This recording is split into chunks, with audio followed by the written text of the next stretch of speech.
आज हम पढ़ेंगे प्राचीन भारतीय इतिहास के स्रोत के बारे में। तो देख लेता हूँ प्राचीन भारतीय इतिहास के स्रोत क्या क्या हैं। पहला प्रश्न है, प्राचीन भारतीय इतिहास के अध्ययन के कितने स्रोत हैं? तो 3 स्रोत होते हैं, जिसमें पुरातात्विक स्रोत, साहित्यिक स्रोत एंड विदेशियों के वृत्तांत होते हैं। 3 स्रोत हैं।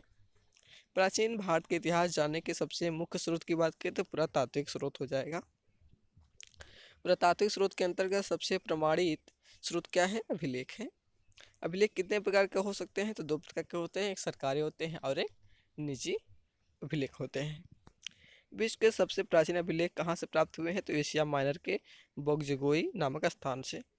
एशिया माइनर के अभिलेख कब मिला था? तो 1400 ईसा पूर्व में।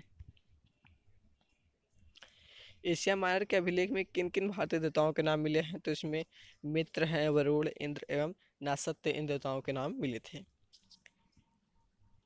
ईरान के सम्राट द्वारा ईरान के जो सम्राट प्रथम थे उनके द्वारा पर्सिपोलिस एवं बेहिस्तून का अभिलेख कब लिखा गया था? 6ठी शताब्दी ईसा पूर्व में।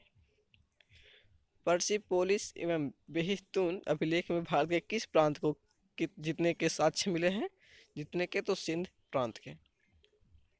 बाद में सबसे प्राचीन अभिलेख कहाँ से प्राप्त हुए? सिंधु घाटी सभ्यता से।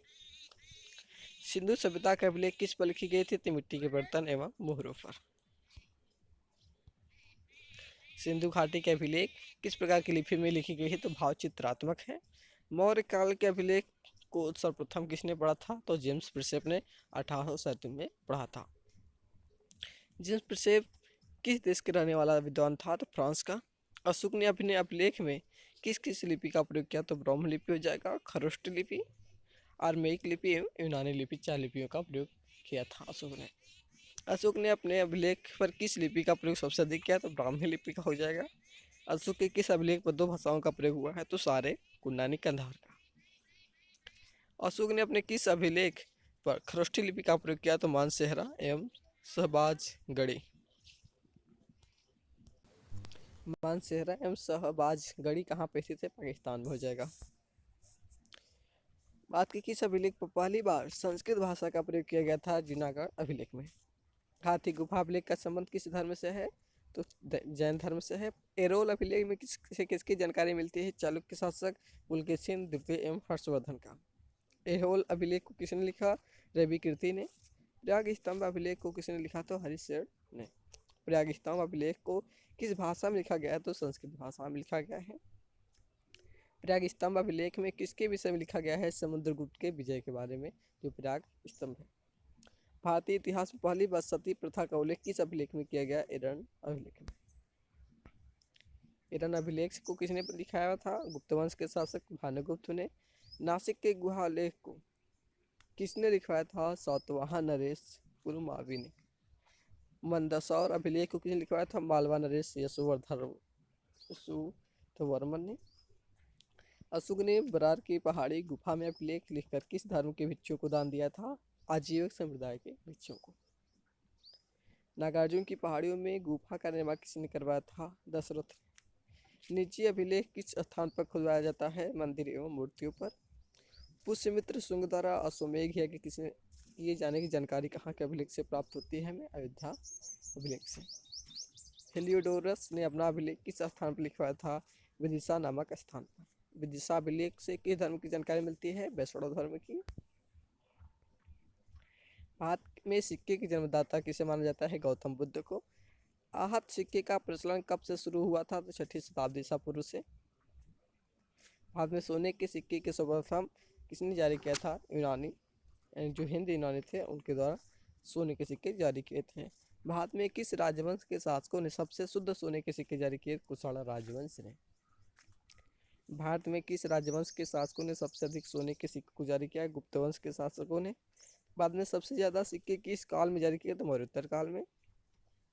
बाद में सर्वप्रथम शीशे सिक्के किस वंश के शासकों ने जारी किए? सातवाहन राजवंश ने।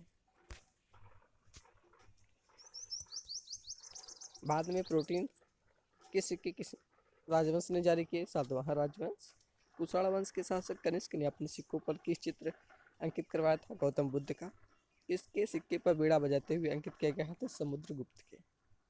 किस मुस्लिम शासक ने अपने सिक्के पर लक्ष्मी के चित्र अंकित करवाए थे? मोहम्मद गोरी ने।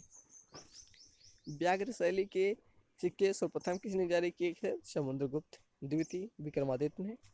सिक्के के अध्ययन को किस नाम से जाना जाता है? न्यूमिस्मेटिक्स। स्थापत्य के अंतर्गत किसका अध्ययन किया जाता है? भवन, मंदिर, गुफा, स्तूप, विहार, चैत्य आदि का। भारत में मंदिरों का निर्माण कितनी शैलियों में की गई है? 3, जिसमें द्रविड़ शैली हो जाएगा, नागर शैली एवं वैशाली शैली। उत्तरी भारत में मंदिरों का निर्माण किस शैली में किया गया है? नागर शैली में। भारत में नागर शैली का सबसे उत्तम मंदिर की बात करें, दशावतार मंदिर है जो उत्तर प्रदेश में है। भारत में द्रविड़ शैली का सबसे उत्तम मंदिर की बात करें तो तंजौर के बृहदेश्वर मंदिर है जो राजेश्वर मंदिर है। भारत में वेसर शैली का सबसे अच्छा उदाहरण किस मंदिर का है? तो ग्वालियर के तिलिया लोहगान मंदिर। भारत में मूर्ति पूजा का आरंभ किस काल में मानी जाती है? सिंधु घाटी सभ्यता से ही। मौर्य काल में अधिकांश मूर्तियां किसने बनाई? पत्थरों से बनाई गई थी। बिहार के किस स्थान से यह छड़ी की मूर्ति मिले? दीदारगंज से। गंधार शैली की मूर्तियों पर किसका अधिक प्रभाव है? तो यूनानी कलाकारों का। गंधार कला की मूर्तियों पर किस यूनानी देवता का प्रभाव है? अपोलो देवता का। मथुरा कला की मूर्तियों पर अधिक प्रभाव है भारतीय कलाकारों का। मथुरा कला की मूर्तियों पर किसकी विशेषता है? आध्यात्मिकता का। मथुरा कला में गौतम बुद्ध को किस रूप में दिखाया गया है? तो शांत मुद्रा में तपस्या करते हुए। अजंता की गुफा का चित्र किस धर्म से संबंध रखता है? तो बौद्ध धर्म से। एलोरा की गुफा में किस धर्म के चित्र मिलते हैं? जैन धर्म, बौद्ध धर्म एवं ब्राह्मण धर्म। प्रागैतिहासिक काल के इतिहास की जानकारी किससे होती है? उत्खनन से प्राप्त वस्तुओं से। भारत में मिट्टी के बर्तन का निर्माण सबसे पहले कब हुई थी? नवपाषाण काल में। भारत में पहली बार चित्रित धूसर मृत भांड का प्रयोग कब की गई? ताम्रपाषाण काल में।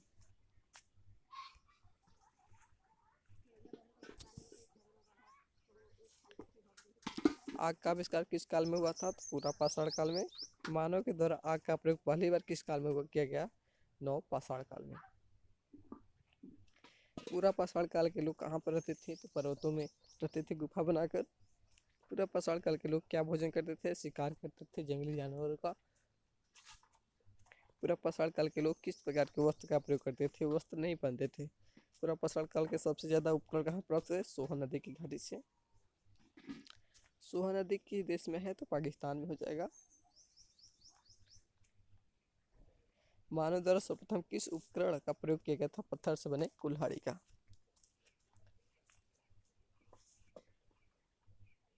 पृथ्वी पर सबसे पहले मानव का जन्म कहाँ हुआ था? लगभग 26 लाख ईसा पूर्व अफ्रीका महाद्वीप में हुआ था। आदि मनुष्य का जन्म सबसे पहले कहाँ हुआ था? 14 लाख ईसा पूर्व महाराष्ट्र के बोरी नाम का स्थान। भारत की बात हो रही तो पृथ्वी पर जिस मानव का जन्म हुआ उसे हम होमोडिनस के नाम से जानते हैं, होमोनिड्स। मध्य पाषाण काल का निर्धारण कब से किया गया? तो 9000 ईसा पूर्व से 7000 ईसा पूर्व का था मध्य पाषाण काल था। मध्य पाषाण काल के लोग पेड़ के ऊपर मचान बना कर रखते थे और इनका जो भोजन था शिकार, कंदमूल, फल था। मध्य पाषाण काल में जानवर पालने के प्रथम साक्ष्य राजस्थान राज्य में बोगरा नामक स्थान से मिला है।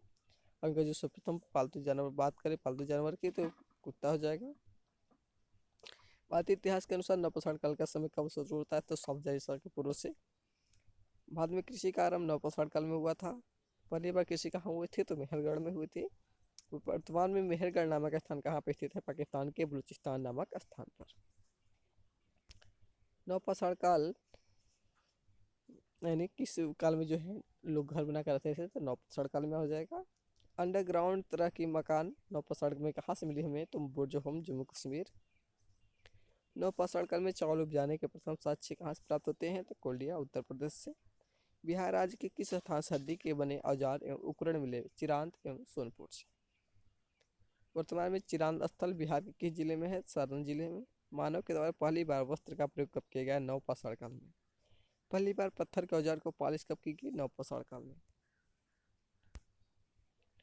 बात है किस एक गुफा में पूरा पाषाण काल, मध्य पाषाण काल, नवपाषाण काल के चित्र मिलते हैं? भोपाल के पास भीमबेटका गुफा में। विश्व स्तर पर तांबे की खोज सर्वप्रथम किस सभ्यता एवं संस्कृति के लोगों द्वारा किया गया? सुमेरिया सभ्यता। सुमेरिया सभ्यता के लोगों द्वारा तांबे की खोज कब की गई? 5000 ईसा पूर्व में। सुमेरिया सभ्यता के लोग 5000 ईसा पूर्व में तांबे की खोज की गई थी।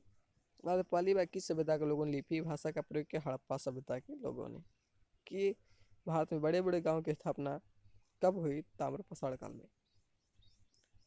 ताम्र प्रसार काल के लोग को मारने के बाद कहाँ पर दफनाया जाता है? कमरे के फर्श के नीचे। ताम्र प्रसार काल के लोग मृत भांड को किस रंग से कलर करते थे? काले एवं लाल। ताम्र प्रसार काल के लोग किस प्रकार के मकान रहते थे? पके हुए ईंट के मकान में। ताम्र प्रसार काल के लोग किस प्रकार का भोजन करते थे? शाकाहारी एवं मांसाहारी दोनों प्रकार के थे। मालवा कायस्था एरड़ एवं त्रिपुरी ताम्र प्रसार काल की संस्कृति का अवशेष कहाँ से प्राप्त हुए? मध्य प्रसार काल। तो फ्रेंड्स, आज के वीडियो में समाप्त करते हैं। आई होप आपको वीडियो अच्छी लगी होगी। वीडियो पसंद आए वीडियो को लाइक करिएगा, अपने दोस्तों तक शेयर करिएगा और कमेंट बताइए कि आपको वीडियो कैसी लगी। और चैनल पर नया है तो चैनल को सब्सक्राइब करिएगा।